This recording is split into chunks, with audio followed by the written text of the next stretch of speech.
Halo semuanya, jumpa lagi dengan saya Chandra di channel Terapin Tekno. Beberapa hari yang lalu, Galaxy A54 baru aja rilis. Dan kalau kita lihat spesifikasinya itu nggak ada terlalu signifikan nih upgrade-nya daripada seri sebelumnya. Bahkan menurut saya nggak menarik-menarik banget. Nah, yang menarik malahan seri terdahulunya yang keluaran di tahun 2021. Dan kalau sekarang kita cari, HP itu udah serasa goib banget. Bahkan gue udah nyari di marketplace itu nggak ada barangnya untuk garansi yang masih grace ya, yang masih segel kondisinya. Dan kalau misalkan second sih udah banyak yang beredaran. Kira-kira HP-nya apa sih? Sampai-sampai gue mencari sebuah HP ini itu di salah satu mall di daerah Bekasi, yaitu di BCP. Gue cari HP ini dari satu toko ke toko lain itu nggak ada sama sekali. Gue sampai bingung. Ini HP itu harus nyari di mana lagi sih? Karena memang gue nyarinya di situ dalam kondisi masih segel, belum ke unboxing. Dan gue sempat nanya ke beberapa OTR Samsungnya langsung. Katanya mereka sih, iya memang banyak yang nyari, cuman memang dari Samsung udah nggak bakal keluar lagi. Emang jadi rare banget sih itu. Ini stok gitu nggak ada. Nggak ada kak. Apalagi kan kita dari Samsungnya langsung, dari Samsungnya aja itu nggak ada. Iya emang kalau barang sih nggak diproduksi lagi. Iya maksudnya kan biasa suka ada sisa-sisa. Iya udah susah banget ya. Iya. Bang ada Galaxy A52s nggak? A52 KDP Galaxy A52s. A52. A52s. Kalau A52s sekarang udah diskon ini kak. Gantinya paling kalau untuk yang terbaru di A54. dari situ gue udah mulai putus asa lah. Kayaknya nggak mungkin mendapatkan smartphone ini dalam kondisi masih segel. Nah dari situ gue udah berpikir udahlah kayaknya nggak mungkin gue bisa mendapatkan smartphone ini dalam kondisi segel. Dan gue cari di marketplace. Akhirnya ya teman-teman memang ada di marketplace. Harganya tapi bener-bener nggak ngotak. Harganya bisa tembus sampai 6 jutaan plus. Padahal pas waktu launching harganya tuh nggak sampai segini loh. Mungkin hal ini dikarenakan spesifikasinya di atas rata-rata, jadi harganya di markup gitu loh. Dan kira-kira apa sih HP-nya? Sampai akhirnya gue memutuskan untuk mencari second. Lagi-lagi gue COD oleh orang Bekasi. Dan harganya gue dapat di kisaran 4 jutaan. Itu harga secondnya. Wow, harganya nggak terjun banget sih ternyata ya. Padahal HP ini udah rilis di tahun 2021. Udah kurang lebih 2 tahunan nih HP. Dan kira-kira HP-nya apa? Ya, yang lain yang gak bukan adalah Samsung Galaxy A52s. Mengapa HP ini menjadi salah satu HP yang sangat goib untuk di tahun ini? Karena memang demand HP yang satu ini sangat-sangatlah tinggi. Mengingat kalau kita lihat Samsung Galaxy A54 yang rilis baru kemarin itu kurang menarik di pasar. Soalnya dari segi spek biasa aja, tidak terkesan mewah seperti si Samsung Galaxy A52s yang gue pegang di saat ini. Yap, secara spek Samsung Galaxy A52s ini bener-bener menggiurkan banget deh. Kalau kita lihat dari segi SoC dia pakai Snapdragon 778 5G, yang dimana ini adalah SoC yang sangat-sangat stabil dan juga powerful. Kalau kita lihat dari skor Antutunya aja, kita mendapatkan skor di angka 500 ribuan, yang dimana ini skornya luar biasa tinggi. Sebenarnya 500 ribuan pasti, tapi ini lebih gede sih menurut gue ketimbang Exynos yang dipakai dari Samsung Galaxy A54. Terus juga nggak sampai di situ, kalau kita lihat untuk masalah skor 3D Mark benchmarknya juga cukup lumayan tinggi nih skornya ya, kalian bisa perhatikan. Dan yang paling penting pas waktu gue tes menggunakan aplikasi CPU throttling, di sini bener-bener stabil banget Snapdragon 778 5G ini. Maka dari itu gue bisa menjamin bahwa SoC yang satu ini bukan SoC yang kaleng-kaleng, bahkan bisa bersaing banget dengan SoC yang baru keluar beberapa saat yang lalu. Dan mungkin SoC yang satu ini yang keluar di tahun 2021 yaitu Snapdragon 778 bisa bersaing banget. Mungkin kedepannya juga bakalan ketar-ketir kali ya SoC yang baru. Terus juga nggak sampai di situ, gue tes juga buat masalah suhunya nih, temperaturnya kerasa adem bener nih HP. Walaupun memang pas waktu kita jalanin CPU throttling itu suhunya mencapai di angka 45 derajat Celcius untuk bagian belakangnya, dan bagian depannya itu di angka 43 derajat Celcius. But menurut gue itu tidak masalah karena masih wajar banget harusnya kalau misalnya SoC ini tuh kerasa overheat. Soalnya umurnya udah 2 tahunan, tapi walaupun begitu ini masih bisa di manage dengan baik kalau menurut gue.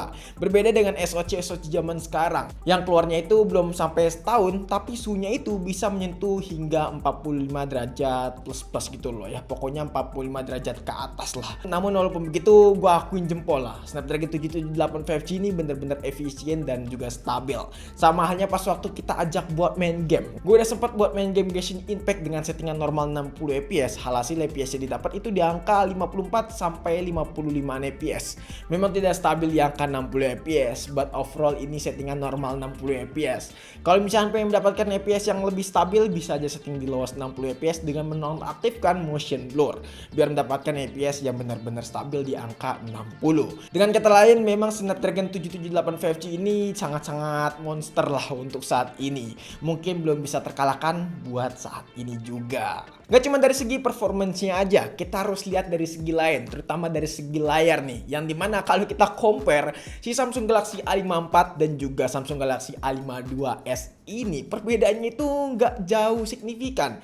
Bahkan cuma beda nits-nya aja. Di sini panelnya sama-sama pakai panel Super AMOLED dengan refresh rate 120Hz. Resolusinya juga masih sama, yaitu Full HD+. Bahkan di Samsung Galaxy A52s ini diagonalnya lebih besar, yaitu 6,5 inch, sementara si Samsung Galaxy A54 cuma 6,4 inch aja. Corning Gorilla Glass-nya juga masih sama, yaitu pakai Corning Gorilla Glass seri 5. Nah, bedanya di sini cuma nits-nya aja nih. Si Samsung Galaxy A54 memang nits-nya lebih besar, yaitu 1000 nit. Jadi bisa lebih tenang dipakai di outdoor. Sementara si Samsung Galaxy A52s ini cuma 800 nits aja. Tapi menurut gua nggak masalah banget. Kita bisa balik lagi lah, ini teknologi 2021. Bisa segahar ini untuk masalah layarnya. Dan gua udah pakai buat apapun ya dari Samsung Galaxy A52s ini, entah itu buat nonton film, scrolling, ataupun ngegame. Di sini bener-bener enak banget. Nonton film layarnya nyaman lah karena udah pakai panel Super AMOLED yang resolusinya itu udah Full HD+. Jadi kalau buat nonton warnanya itu bener-bener kelihatan hidup dan detailnya tajam banget. Buat diajak scrolling juga enak banget dengan refresh 120Hz-nya dan gak bikin baterai boros. Itu yang gue suka dari refresh-nya Samsung karena gak bikin baterai boros. Beda dengan brand-brand lain yang 120Hz-nya itu bisa bikin baterai boros. Namun secara keseluruhan memang gue belum bisa komparasi lah antara kedua HP ini untuk masalah layarnya, si Samsung Galaxy A54 dan juga Samsung Galaxy A52s. Karena gue sendiri juga belum nyobain sih layar dari si Samsung Galaxy A54. Soalnya pas waktu gue lihat reviewnya kemarin ya, si A54 untuk masalah layarnya udah oke banget sih. Dan kalau gue compare memang perbedaannya nggak terlalu signifikan dengan si Samsung Galaxy A52s. Jadi bisa dikatakan bahwa Samsung Galaxy A54 per update-annya itu nggak terlalu signifikan daripada si Samsung Galaxy A52s ini. Masih banget bisa bersaing nih HP yang satu ini. Oke, nggak sampai di segi performance dan juga layar. Namun nyatanya dari sektor kamera, si Samsung Galaxy A52s juga juara nih ketimbang Samsung Galaxy A54. Dari konfigurasinya aja udah berbeda nih. Si Samsung Galaxy A54 punya triple kamera, sementara Samsung Galaxy A52s ini punya konfigurasi quad kamera. Dengan kamera utamanya itu beresolusi 64 megapiksel, 12 megapiksel untuk lensa ultrawide dan 5 megapiksel untuk depth dan juga makro. Sementara kamera utamanya Samsung Galaxy A54 itu cuman 50 megapiksel aja untuk kamera utamanya, dan ultrawide-nya itu 12 megapiksel sama sih ya. Dan hasilnya kalau menurut gua memang Samsung Galaxy A52s ini soal hasil nggak usah diragukan lagi. Bener-bener bagus banget lah kombinasi UI Samsung dan juga Snapdragon 778 5G serta resolusi 64 megapiksel bisa menghasilkan foto yang benar-benar cantik di Samsung Galaxy A52s ini.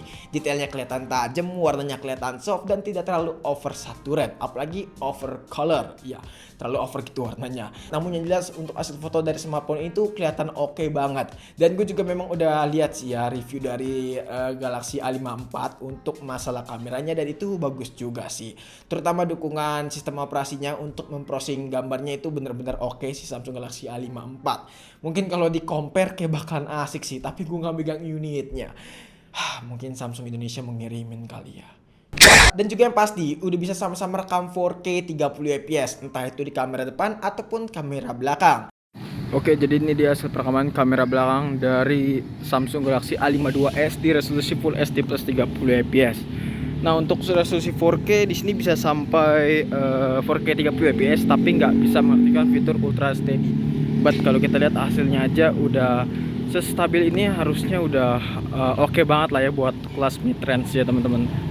Kalian bisa nilai sendiri aja bagus atau enggaknya, tapi kalau menurut gue sih bagus sih, dan ini stabil juga loh yang pasti ya. Apalagi 4K nya detailnya bakalan jauh lebih mantap sih.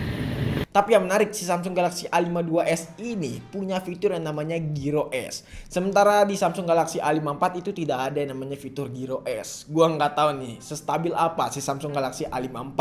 Tapi yang jelas si Samsung Galaxy A52s ini bener-bener stabil banget untuk hasil videonya. Kamera depannya juga udah bisa sampai 4K yang tadi gue katakan. Terus juga resolusinya juga sama-sama 32 megapiksel. Hasilnya bisa kalian lihat di slide berikut ini aja lah. Mungkin bisa kalian bantu juga nilai untuk kamera depannya. Oke guys, jadi ini dia hasil perekaman kamera depan dari Samsung Galaxy A52s. Hasilnya seperti ini kurang lebih, bisa sampai 4K buat hasil kamera depannya. Tapi overall sih secara kualitas kalau kita lihat oke lah. Selanjutnya yang cukup mencolok perbedaannya yaitu masalah baterai nih. Untuk masalah baterai memang perbedaannya itu nggak terlalu signifikan. Cuma beda 500 mAh aja. Si Samsung Galaxy A52s ini memiliki kapasitas sebesar 4500 mAh. Sementara Samsung Galaxy A54 memiliki kapasitas baterai sebesar 5000 mAh. 5000 lagi. 5000 mAh. Tadi agak cadel ya. Kecepatan chargingnya juga sama-sama 25 watt. Dan ya perbedaannya mungkin nggak terlalu signifikan kali ya. Gue belum ngetes seharian penuh nih antara Samsung Galaxy A54 dan juga Samsung Galaxy A52s. Tapi sepengetahuan gua si Samsung Galaxy A52s ini untuk masalah baterainya cukup lumayan irit, bisa bertahan seharian penuh kalau misalnya nggak dipakai ngegame ataupun bermain yang terlalu over gitu loh. Ya kalau ngegame tipis-tipis sih bisa aja irit kok baterainya menurut gua ya. Dan kalau misalnya kalian punya pengalaman lainnya pengguna user Galaxy A52s bisa tulis di kolom komentar aja. Tapi gua belum tahu pasti nih A54 bakalan seirit ini atau enggak. Soalnya kan dia pakai Exynos, ini pakai Snapdragon. Ya beda lah, efisiensinya jelas Snapdragon lebih juara. Beralih ke masalah fitur. Untuk masalah fitur si Samsung Galaxy A52s ini bisa dikatakan udah cukup bersaing banget dengan HP-HP Samsung seri A yang baru keluar kemarin, yaitu A54. Dari fitur anti-airnya udah ada, terus juga fitur NFC, dual stereo speaker, udah lengkap di smartphone yang satu ini. Jadi kekurangannya memang minim banget nih HP. Bahkan gue masih rela-relain nyari HP ini yang new ya, yang segel gitu loh. Sampai bener-bener ngeliling mall yang ada di Bekasi. Tapi hasilnya nihil dan hasilnya cuma dapat second aja. Dan yang terakhir pembahasan yang mungkin menjadi penutup adalah masalah desain. Ya, kalau kita lihat dari segi desain si Samsung Galaxy A52s dan juga Samsung Galaxy A54, to be honest, gue jujur ya lebih suka si Galaxy A54. Karena kalau kita lihat si Galaxy A54 itu membawa desain dari kelas S series ya, S23 lebih tepatnya. Mungkin tahun ini Samsung dagang desain kali ya, makanya banyak banget fitur yang dipangkas dan spesifikasi yang dipangkas, jadi desainnya di up gitu loh. Mungkin itu dia marketing mas Samsung kali ini. Ya nggak tahu lah. Tapi yang jelas memang dari segi desain gue lebih suka sih Samsung Galaxy A54 ketimbang Samsung Galaxy A52s ini. Apalagi bagian belakangnya sendiri. Nih yang bagian belakang dari A52s ini kerasa biasa aja gitu loh. Pas waktu gue ngeliat si Samsung Galaxy A54 itu gue langsung tergiur gitu untuk bagian belakangnya. Ini plastik biasa aja gitu loh, kerasa kopong juga ya, pokoknya seperti itulah. Pokoknya untuk masalah desain gue lebih tertarik si Galaxy A54 ketimbang Galaxy A52s ini. Tapi ini balik lagi ke masalah selera masing-masing. Kalau kalian lebih suka yang mana? Coba tulis di kolom aja. Tulis di kolom lagi, di kolom komentar maksudnya. Nih salah mulu dari tadi. Oke, sebelum masuk kesimpulan, mungkin ini menjadi salah satu hal yang paling penting dari segalanya, yaitu masalah harga. Sebelum kalian meminang smartphone yang satu ini. Jadi buat harganya sendiri, Samsung Galaxy A52s untuk varian yang 8/256 itu sekitaran 4,5 sampai 5 jutaan. Buat harga secondnya, ingat harga second. Dan kalau harga yang baru sih bisa dikatakan mahal banget, di atas 6 jutaan. Dan itu gue nggak rekomendasiin buat beli yang baru, soalnya takutnya udah di repacket. Kalau dari repacket ya kemungkinan sama aja kalian dapat HP yang second tapi tinggal dibungkus ulang aja gitu loh. Jadi kalian ditipu. Jadi beneran nggak usah beli yang baru, saran gue beli yang second aja tapi nyarinya yang masih baru. Jadi kalian harus bener-bener pinter nih dalam memilih smartphone kalau misalkan pengen membeli second. Ya kalau bisa sih COD, ajak teman lo COD, terus abis itu cari smartphone-nya dan ya bayar di tempat udah. kelar gitu loh. Kalian bisa cek smartphone-nya, menurut gua COD enak sih, tapi kalian hati-hati juga ya soalnya banyak penipuan gitu loh. Namun yang jelas di Samsung Galaxy A52s ini bisa dikatakan menarik banget dari segi performance dan juga fitur, terutama buat dipakai jangka panjang.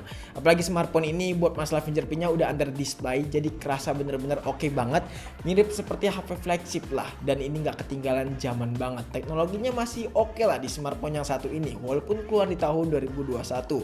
Dan makanya nih gue seneng banget review smartphone yang satu ini, si Samsung Galaxy A52s. Bahkan udah ada beberapa video lainnya yang sempat gue bahas juga Samsung Galaxy A52s, A52s ya maksudnya. Dan ada banyak video lah, dari warna smartphone-nya itu beda-beda, ada yang warna putih, terus juga warna mint, sampai warna black. Ini gue beli lagi karena memang semenarik ini smartphone yang satu ini. Dari Galaxy A53 juga gue nge-compare dengan A52s, dan A54 gue compare juga dengan A52s.